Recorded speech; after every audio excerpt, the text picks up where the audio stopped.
rearranging the geometry of the body is about creating a divine form from an ordinary flesh and bone system that we have.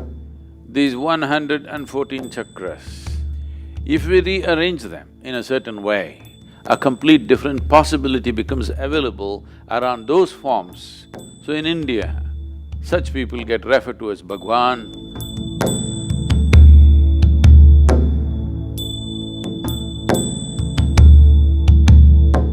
What we refer to as the universe or as cosmos is essentially a complex amalgamation of forms. All these forms, planets, stars, the whole systems, these are all forms.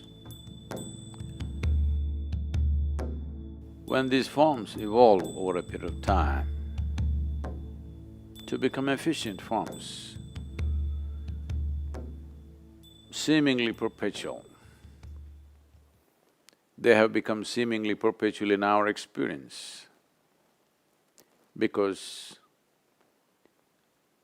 of the perfection of geometry that they have arrived at.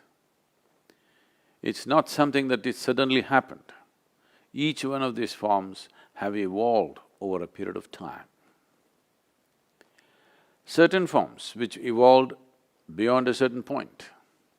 When I say a certain point, if a form evolves beyond what the human form is competent of doing, then we would refer to that as the divine form, because anything that is above our capability and competence becomes divine in our experience.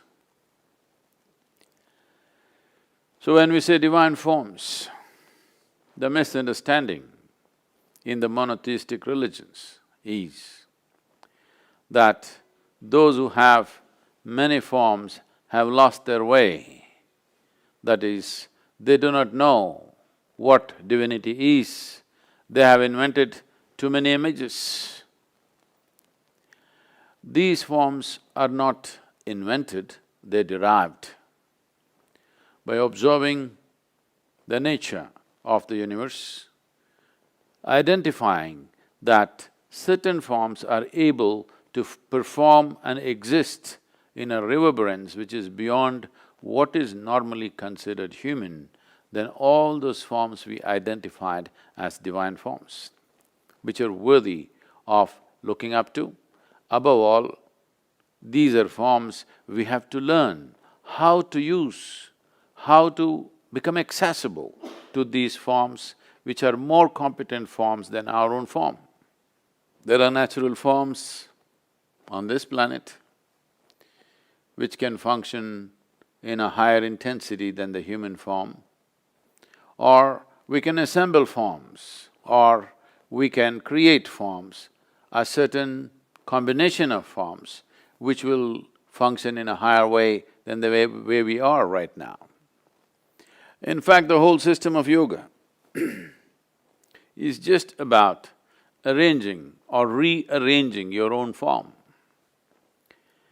These 114 chakras, which are a certain energy forms by themselves, if we rearrange them in a certain way, the same human being who has just flesh and blood, living within the compulsive nature of that dimension of life, can suddenly be transformed into a higher possibility.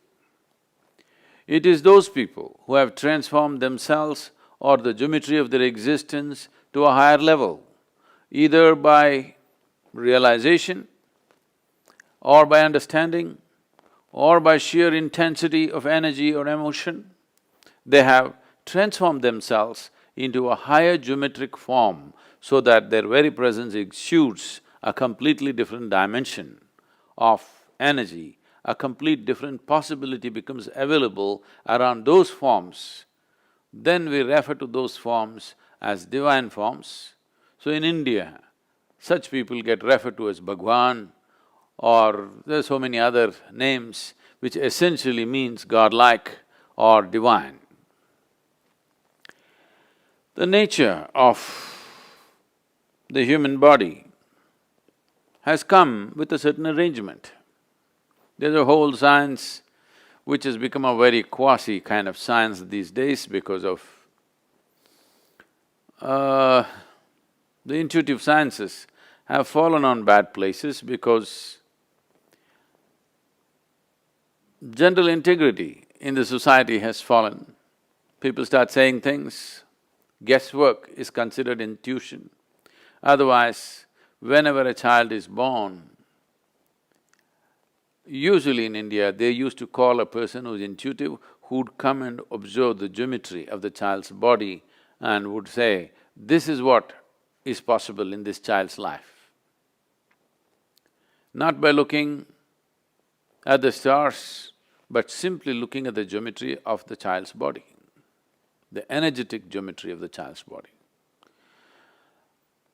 Probably most of you have heard about how a certain person predicted Gautama, the Buddha's future. He said he will either become a great emperor or a great saint.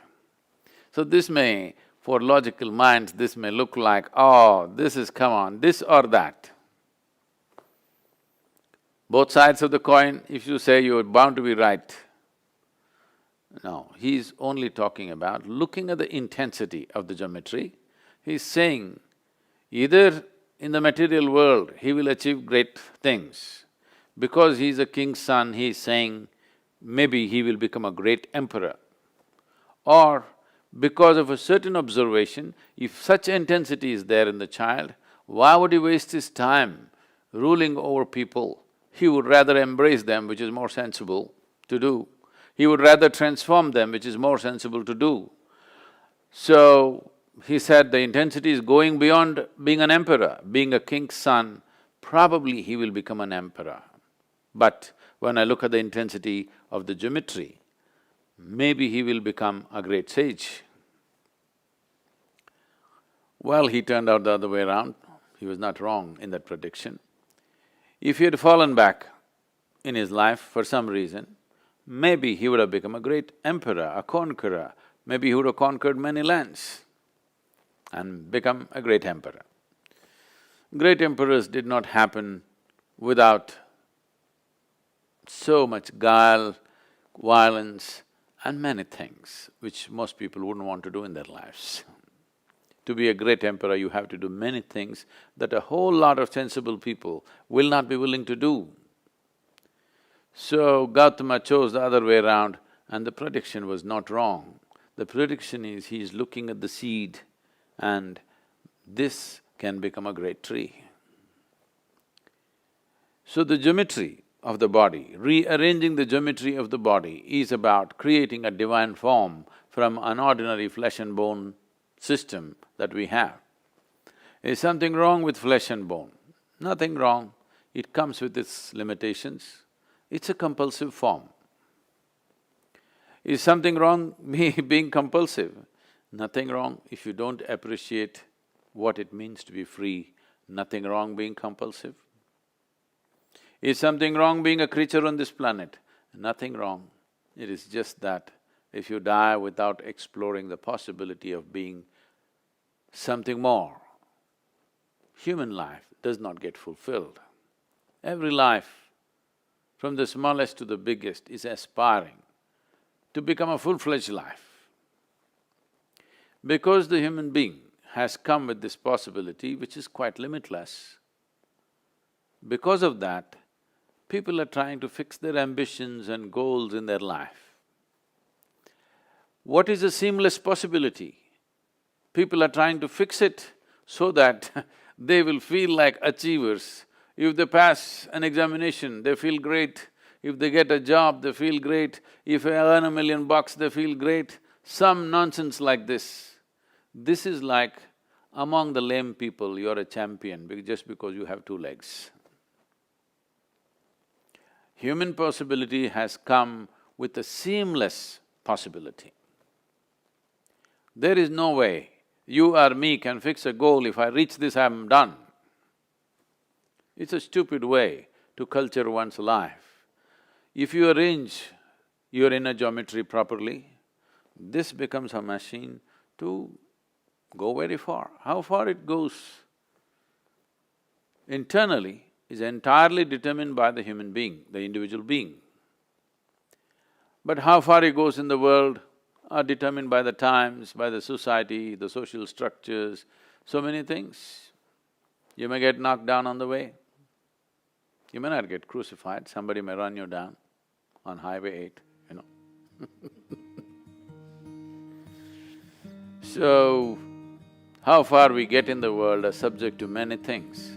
How far we get within ourselves is just a question of arrangement of geometry, understanding, realization, understanding and the competence of being able to arrange it. The whole yogic system, starting from the physical phase of asanas to everything, is essentially to reorganize or to re-engineer our geometry in such a way that it begins to function in a way that you have not imagined possible till now. To live your life beyond your ambitions. The stupid ambitions have come to you because of a limited society in which you're living. Based on that, if you are a little one step ahead of your neighbor, your ambitions are realized.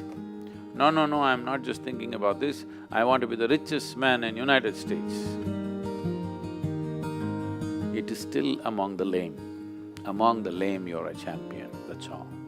So, a seamless possibility need not be encapsulated into something silly based on the circumstances in which we are living right now.